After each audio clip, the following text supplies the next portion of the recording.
around COVID, I had a channel called Cafe Nude. Cafe Nude. Cafe Nude. I wasn't totally nude. Was just cooking with an apron.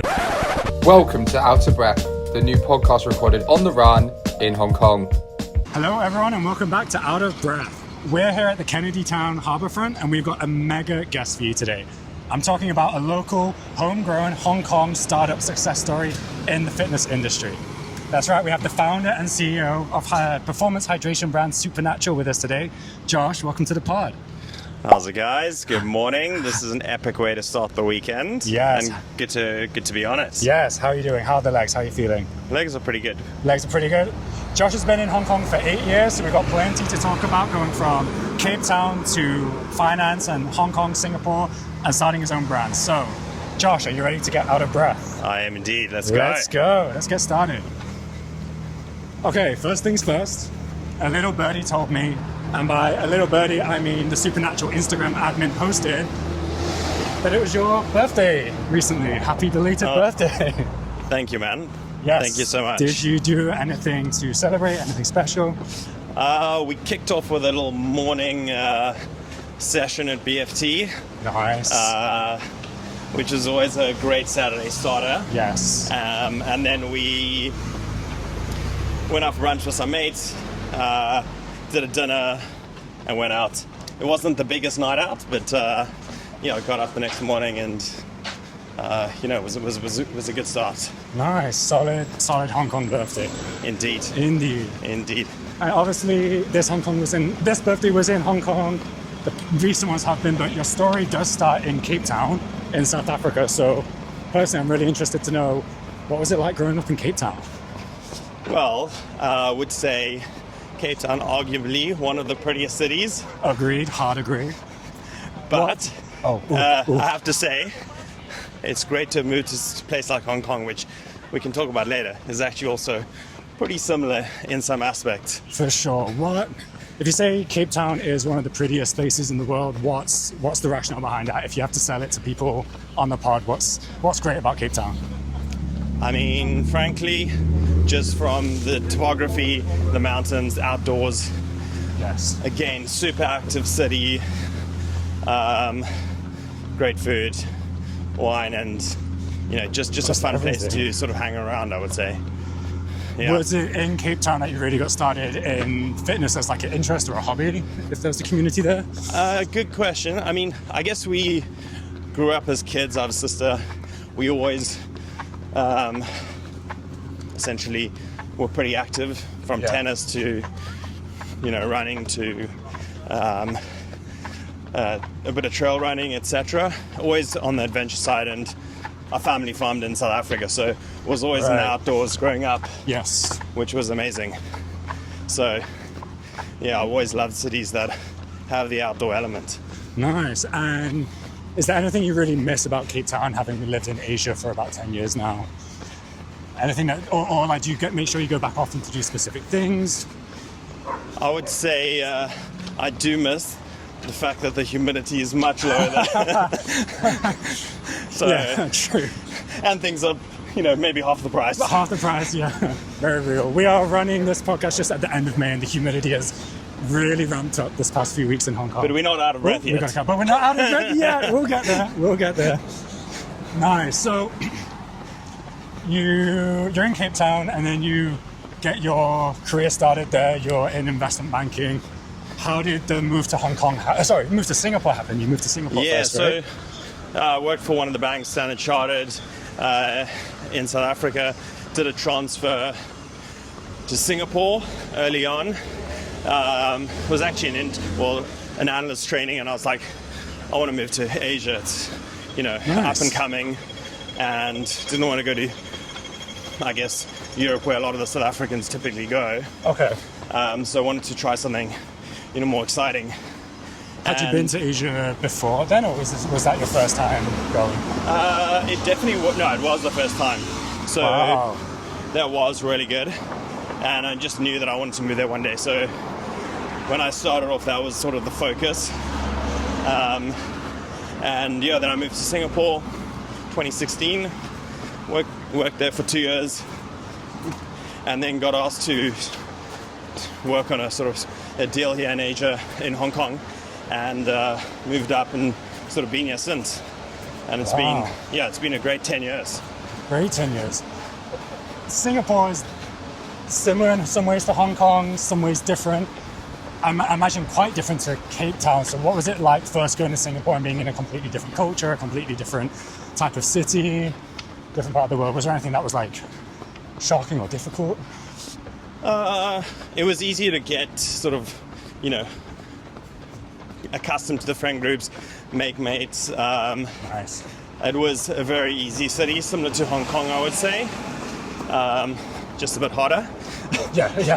Yeah. All year as well. All year round, indeed. And that rain. But Yes. it was actually, it's a super convenient city also, similar to Cape Town. Right. You want to go from A to B, it's going to be max Right. like 10, 20, 30 minutes. Yeah, it's not a huge spot. Exactly. And I'd say just similar to Hong Kong, it's sort of the hub of Southeast Asia where you can just pop Yes. over somewhere for the weekend. So Yes. yeah, that was always, it was great growing up there. The only thing is it doesn't have as much like outdoors, mountains, etc. Right. But besides that, no, great place.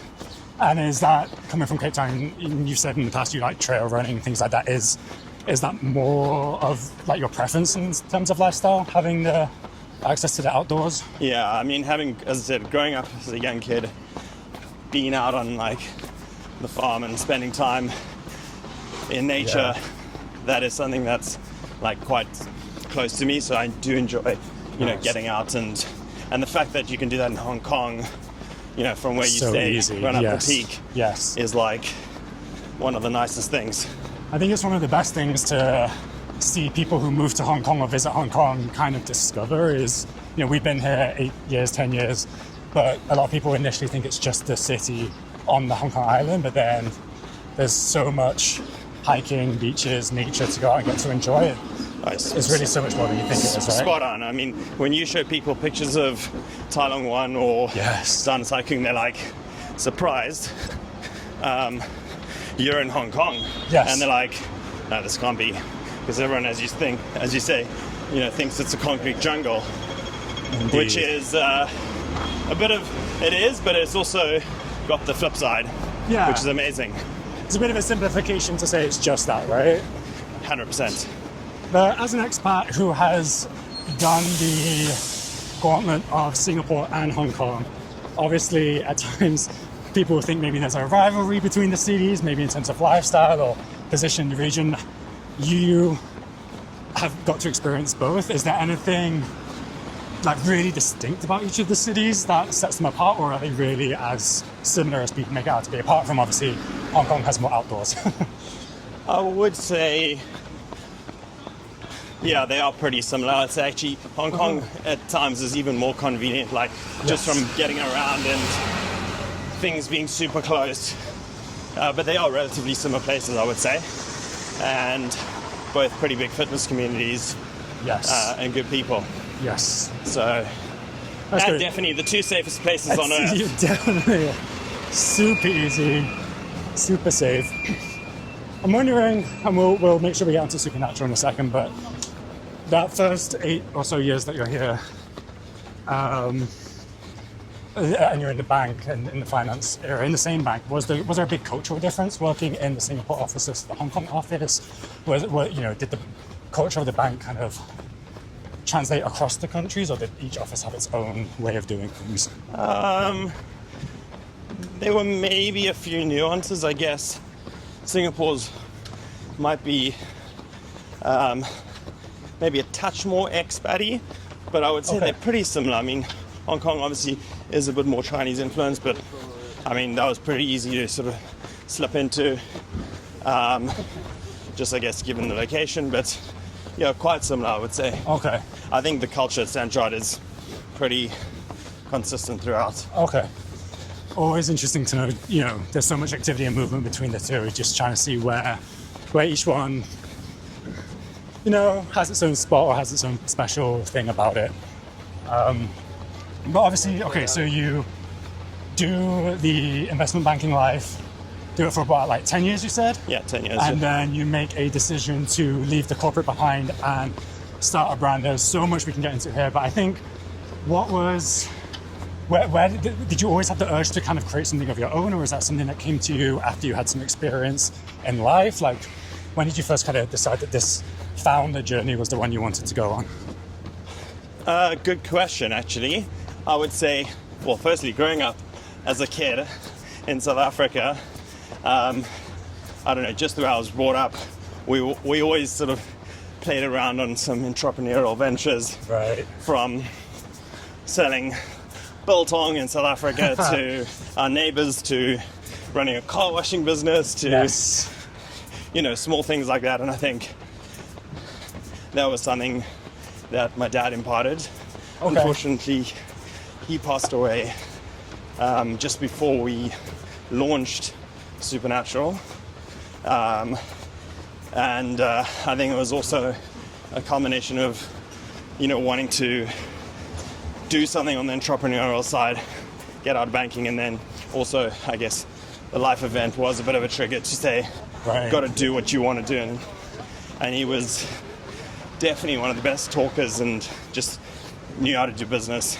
So I learned a hell of a lot from him. Okay. So you kind of learned from him and felt like, I guess, that was like a motivation for you for taking the leap? Yeah, and I think it's interesting. I have so many mates that have been working in banking since we started. Look, great experience. You learn a huge amount, but it is, they say, the golden handcuffs. Yes.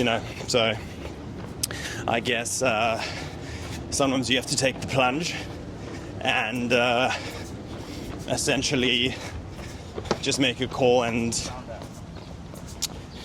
just get take out. the leap. Yeah, just do it. Yeah. So it's not always easy, but it's been a fun journey which we'll tap into now. For sure. So yeah.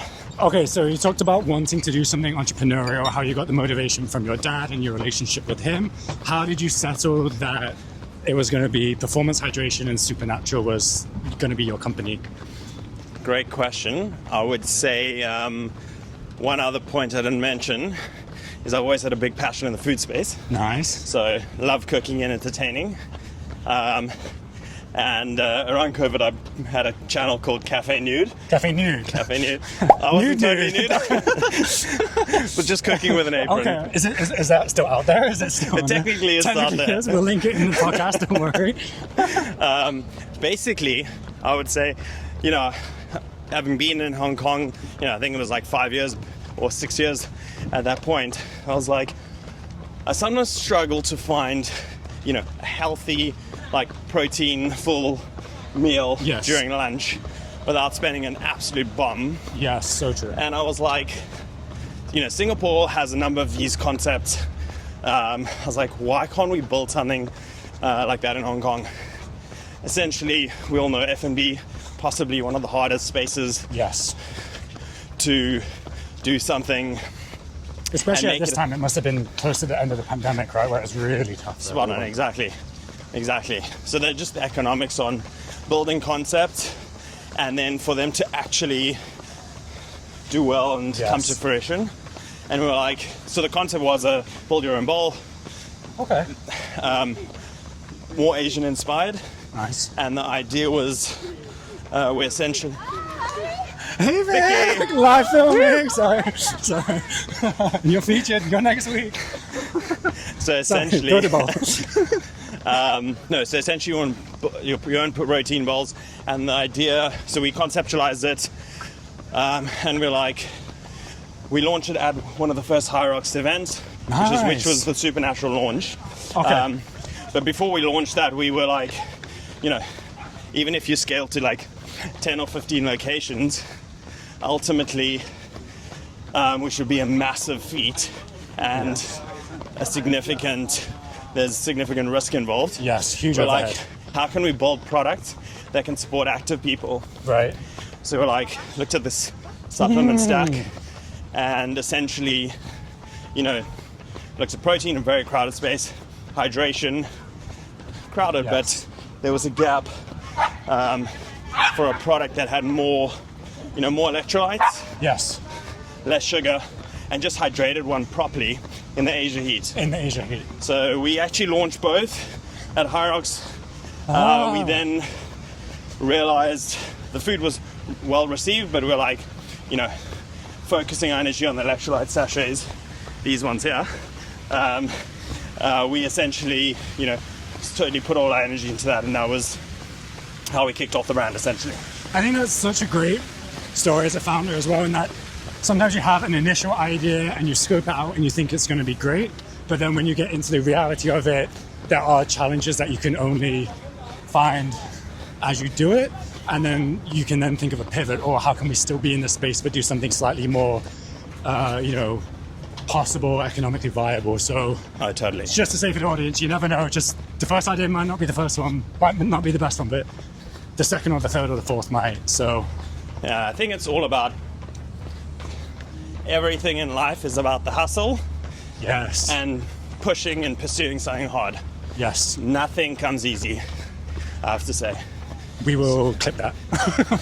That's great advice. But I recently heard it from a mentor, as hard as things get, all you can do is show up with a positive attitude and voracious effort. And I think it just applies to whether you're working corporate or founding something or in your fitness life as well. And it is quite a universal truth behind. Absolutely. Behind spot on. everything. I agree, yeah. So you mentioned that you wanted to create an electrolyte product in Asia's heat, specifically designed to hydrate us. Yeah. So how did you come up with what makes Supernatural as like a unique product or a unique electrolyte, like compared to the other competitors in the space? Good question. So essentially, we spent some time looking at, what the market looked like. I guess your typical sports drinks are your Pocaris and Gatorades, which are just really accessible. Yes. I would say, they have a lower level of electrolytes, to be exact, about a quarter, but they also have a decent amount of sugar. Yes. Now, not saying sugar is always bad, because depending on what sport you're doing, you obviously need fueling and carbs. But when you're doing a 1 hour session and you are sweating, you've usually had carbs in the system before. Yes. So you rather want more electrolytes, aka namely sodium, to make sure we hydrate, which is the electrolyte we lose the most. Right. Then we looked at the space, looked at what sort of the sweat rates are typically for people. There are a bunch of global brands out there. We looked at benchmarking against, and I think the key thing is a salty electrolyte in Asia might have been, from a taste perspective, not as easy to consume. So Yes. with 1,000 milligrams of sodium, we had to balance out the taste such that the Asian palate, and just generally most people, could consume it easily on a training run. Yes. And I will say, I do not have an Asian palate, obviously, but it was the taste from the Supernaturals that really made me like a consumer before even at a meeting you or anything. So I think, one, you nailed that. But what was that process like then? The taste testing, the development? How did you choose on? Because you got what, like 6 or 7 or 8 flavors? Yeah, good question. So we started off first with 2 flavors, passion fruit and citrus mint. Okay. We obviously tested a number of others. We didn't want to go for the basics, the regular orange, etc. Yes. So we wanted to make it a bit more unique. And then there was a lot of testing around how salty the aftertaste should be, how sweet it should be. So that was sort of the play. We did sampling, across mates who were sort of running, etc., to get feedback. And then we sort of launched it with the 2 flavors initially. And we put it in a sachet format because in Asia it's so humid. Yes. Convenience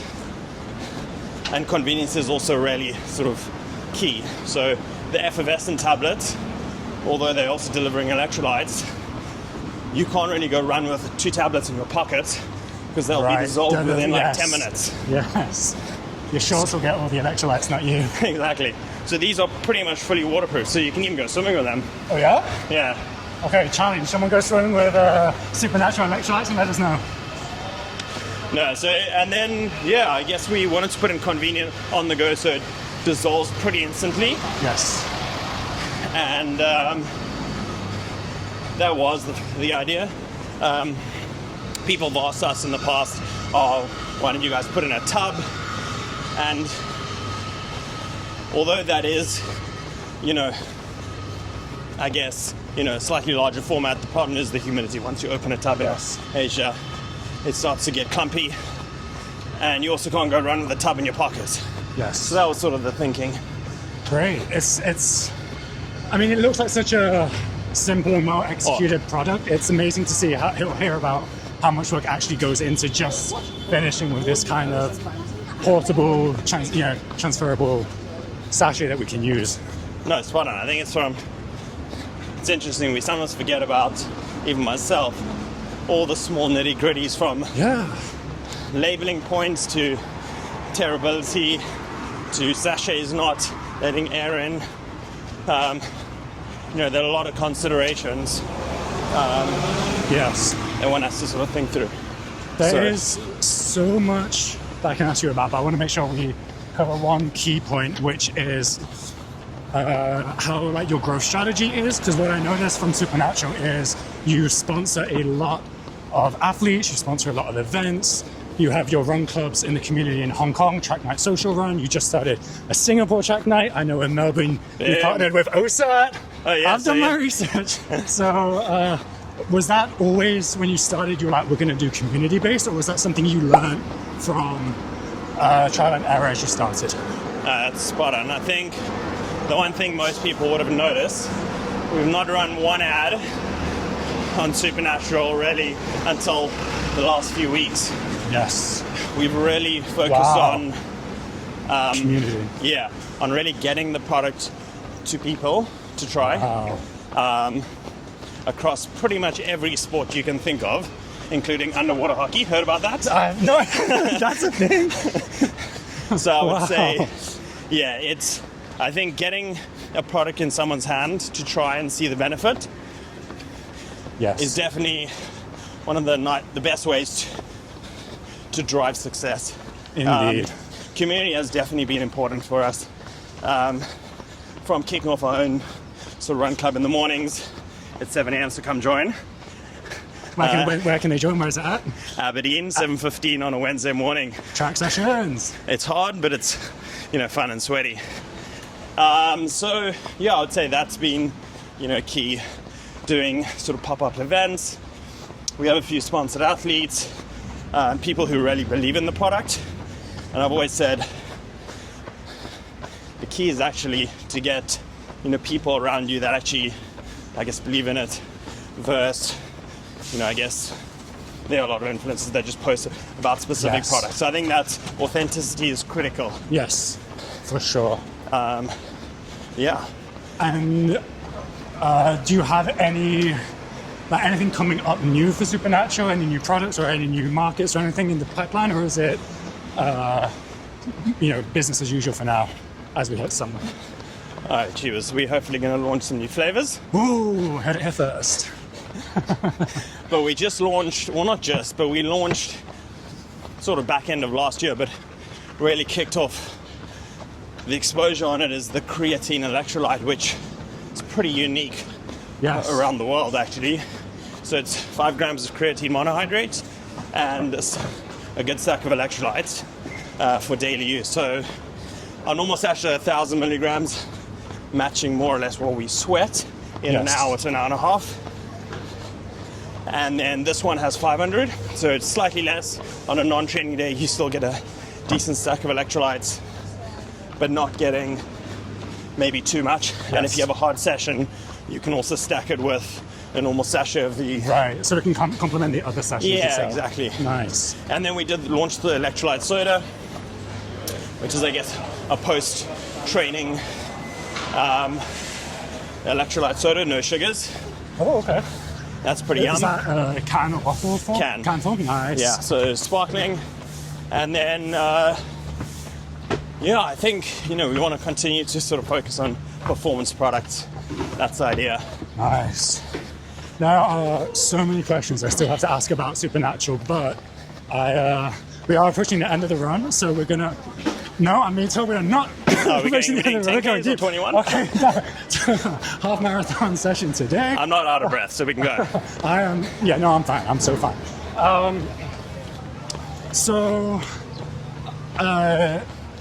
Okay, back to the creatine then, because I think one question that might be useful for the audience who isn't as informed about nutrition: what is the benefit of adding the creatine into a daily nutrition habit? So creatine has been one of the most researched supplements out there over the last number of decades. Ultimately, creatine is something that we get from food, but we don't get enough of it. And creatine helps across performance, recovery, energy production, cognitive benefits, etc. Oh yeah, so it's not just for like the physical muscle gaining. It's also there's some cognitive benefit. Well, yeah, exactly. And it's interesting. Everyone always thought creatine was for the big gym bros, but ultimately, why it's good for you when you're training and doing, whether it's hybrid training or HYROX or weightlifting, it allows your cells to produce ATP and energy, which allows you technically to push harder. Oh, okay. They've seen on the cognitive benefits, creatine has been seen to be, super helpful around, memory, brain fog, etc. So I think there's definitely been a massive trend over the last couple of years around that. And I guess the benefit of putting electrolytes is also that creatine does dehydrate you a bit. Okay. So the combo, is definitely helpful. Well, it really sounds like fairly complementary, chemical or anything to put together. I'm surprised that, like you said, this is quite a new idea, having the products combined. Well, I guess a combo probably, yeah. I mean, a lot of people were stacking their electrolytes and a scoop of creatine, which, people still will do. Yes. I think the idea with this is it's sort of on the go. It's just a convenient sort of way to essentially take your creatine and electrolytes. Yes. That's been the idea. So, that's great. I think still staying on Supernatural for now, as we get to the end of the run, so we can fire off our quick fire round, which we like to do. So this is answer as fast as you want, as fast as you can. Don't need to think too much about it. Which is the best sachet flavor? Passion fruit. My favorite. I'm a pineapple, super salty pineapple truther. Oh, nice. Shout out to my friend who is a peach oolong fan. But I mean, one of the favorites in Asia. Yes, they're also good. Road running or trail running? Oh, that is a toughie, but because I love the outdoors, I would say trail running. Okay, trail running. And do you have a favorite trail route in Hong Kong that you've ran? I just say morning trail up, down around the peak. Oof. Even up to High West is one of the prettiest morning sessions. Running the whole way? Wow, this guy's fit, man. I wouldn't say a few intervals on the way up, so. Okay. But it's always been a challenge getting up there. It's a one tough breath. one. Yeah, without getting out of breath, eh? Exactly. You said you are a HYROX competitor. Which was your favorite city to compete HYROX in? Ooh. Trying to think. I would say Hong Kong when we sponsored the race. Okay. When we were the hydration partner, I raced with a good buddy, Mike, and we ran a 57-minute doubles, which was 57-minute doubles. Yeah, we didn't actually think we would do it because it was just having run the whole event. It was pretty intense and tight. So good job, man. Okay, and for your final breath, do you have a hot take about Hong Kong? Hot take about Hong Kong. Positive, controversial. Go ahead. Arguably one of the best and safest spots in the world to live in. And possibly a place I'll spend for the next few years. Yeah. Most likely. Let's go. You have long-term plans, you think, for, or at least medium-term plans for here? Yeah, for Asia. For Asia? I mean, we'll continue to focus doing stuff for the brand in Australia, Asia, and the region. Nice. I think that's the focus. Hey, it's great to see something local in the region start, do well, succeed, expand. You've built such good community products, a great community and products that, you know, stand on their own merit. So as we wrap up the run, I can take a break. Say thank you very much, Josh.